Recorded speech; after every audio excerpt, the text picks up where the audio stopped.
Alright guys, welcome to chapter 3 of AICE International History. This chapter is all about the League of Nations in the 1930s. So last chapter was League of Nations in the 20s, this one is the 30s, so it's basically the same 6, 7, same thing. Just different decade. So let's get into it.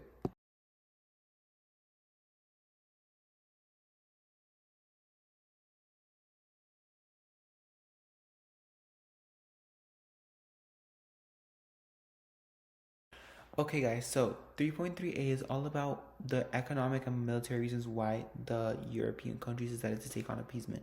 So first, um, they were afraid of war. War is costly, war is not good, war causes destruction. The countries didn't want this. Second, Britain and France, which were the main proportioners of appeasement, were not doing well economically due to the Great Depression. And imposing sanctions on Germany specifically would result to their economies doing even worse. They didn't want that. Also, Britain and France were not on the same page. France was super scared and super against Germany even like being strong, while Britain was like, okay, let's let them see, like let's let them like let's like feel them out. And since Britain had more of the power, they eventually like they got the right to decide. Also, a lot of Brits felt that the Treaty of Versailles had indeed been too harsh with Germany, and that Hitler was not completely in the wrong by wanting to revoke it. Now, obviously, remember, we have to stay objective during this chapter. It's a very controversial chapter due to the mention of Hitler. When I say that they think Hitler wasn't wrong, it doesn't mean that they support the Holocaust. It means that they support the idea of Germany re-emerging as a world power. So that France was heavily against because they feared Germany. Germany had brought them to their knees twice before in history. France had finally thought that they had achieved a weakened Germany, and they didn't achieve that, so now they're getting scared. However, since Britain controls most of the economic and military resources out of the two of them, Britain gets right to decide their joint policy, which ended up being appeasement. And this ended up resulting in Hitler getting whatever he wanted. Now, appeasement also affected the relations with the USSR. So, in the West, people feared communism as it led to revolution, bloodshed, the end of the elite.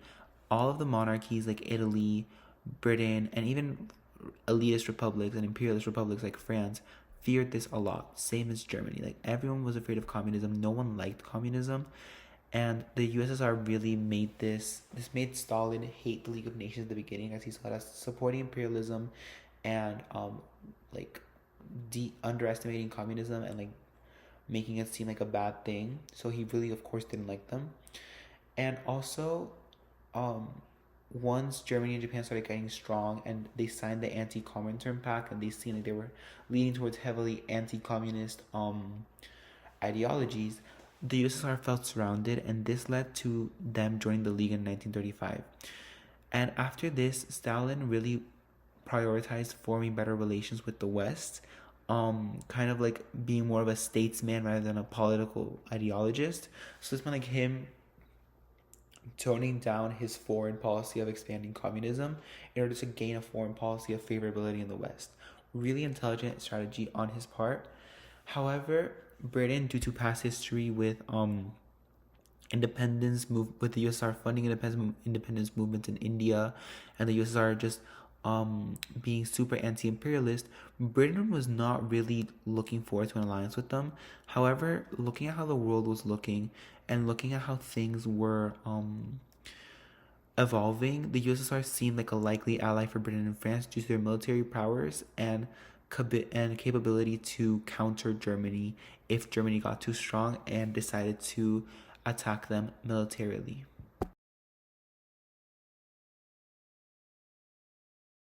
Now, how did appeasement actually look in action? So first, the failure of the Stresa Front. The Stresa Front was supposed to be like a really united front against Germany between Italy, Italy, England, and France. So these three countries were supposed to be like a barrier against Germany. However, then England went behind the other two's backs and signed the Anglo-British Naval Pact, which basically set like a max tonnage, kind of like a Washington Naval Conference, but only for the Germans. And this basically showcased the weakness of the Stresa Front, and this led it to fail.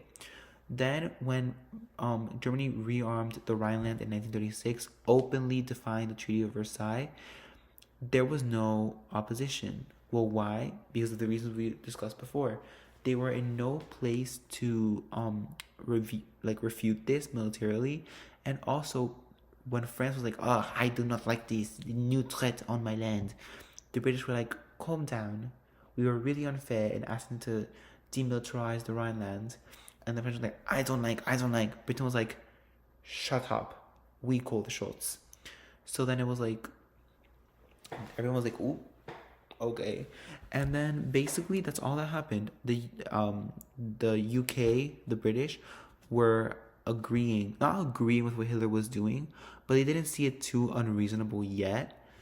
And then also another big event came from Anschluss in 1938, where Germany and Austria united once again, openly defying the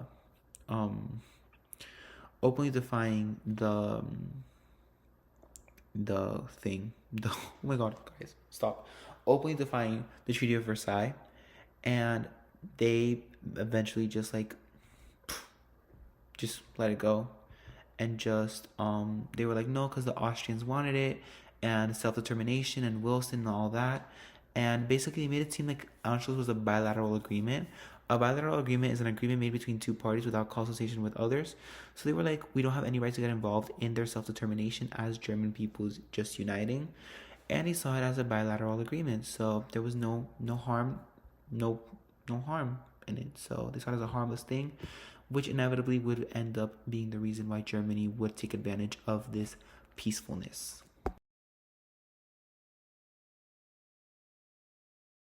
Now, one of the last instances where appeasement was performed was with the Czechoslovak threat of German invasion. Now, Germany was threatening to invade Czechoslovakia due to the Sudetenland after Anschluss. So, basically, to combat this, the Munich conference was held. And the Munich conference resulted in kind of three main things as it related to Britain, because Britain was the main player. Hitler agreed that he would not invade Czechoslovakia, and he just signed a treaty in Germany. And then Chamberlain was like, okay, this means that, by the way, Chamberlain is the Prime Minister of the UK at the time. He was like, okay, we just made peace. We did it, guys. We did it, boys. However, this was not the case, as we're gonna find out. And the British were like, you know what? The British people, they were like, oh my god, Chamberlain is the best. He just got us peace. Holy heck. He's amazing. We are super wow. However, political analysts like Winston Churchill heavily disagreed with the way that the Munich Agreement was carried out, as they thought that it was not really a secure agreement. Hitler had been shown to not care about agreements. He didn't care about any of these things. Why would you trust him now? Also, Hitler had implemented a strategy of Blitzkrieg, which is called lightning war. And Blitzkrieg was a military tactic used by Germany in the Second World War. It based on the concentrated use of airplanes, tanks, and artillery to disrupt the enemy, allowing women to choose to move in and achieve rapid victory. So basically what this allowed was for the enemy to be oh my god, astounded with everything that's happening, and then they can just swoop in and take the victory. And this resulted in him getting many quick victories, even with Germany not having a very potent military. And yeah, so he knew that Hitler's strategies, he knew what Hitler was capable of, and that's why Winston Churchill distrusted of the Munich Agreement, since he thought that it wasn't going to do anything. And as we know later on, Hitler defied the Munich Agreement less than a year later and invaded Czechoslovakia anyway. Okay, guys, anyways, thank you so much for sticking around. I hope you guys become more educated. Hope this actually helped you guys. And yeah, I hope you guys actually learned from this video. Don't forget